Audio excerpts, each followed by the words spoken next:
2026 সালের শ্রাবণ মাসের দ্বিতীয় সোমবারে আমাদের শ্যামনগরে একটা নূতন শিব মন্দির তৈরি করা হয়েছে। এখানে লোকাল মানুষ, লোকাল পার্টি এবং লোকাল নেতারা যথেষ্ট আমাদের সাহায্য করেছেন। আমার বাড়ির খুব কাছেই এই শিব মন্দিরটা তৈরি হয়েছে, আর শ্রাবণ মাসে খুব জনপ্রিয়তাও লাভ করেছে এই শিব মন্দিরটা। এই শিব মন্দিরটা আমার বাড়ির খুবই কাছে, তাই আমার মা এবং আমার স্ত্রী দুজনে মিলে আজ শ্রাবণ মাসের দ্বিতীয় সোমবারে শিবের মাথায় জল ঢালার জন্যে, দুধ ঢালার জন্যে আর আনুষঙ্গিক ফল, মালা এগুলো প্রদান করার জন্য ওখানে গেছিলেন।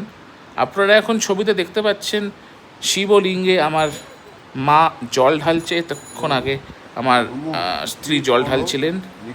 আপনারাও আশা করি শ্রাবণ মাসের সোমবারে নিশ্চয়ই এরমভাবে শিবের মাথায় জল ঢালেন। আরও 3টে শ্রাবণের সোমবার বাকি আছে আমাদের বাঙালি মতে।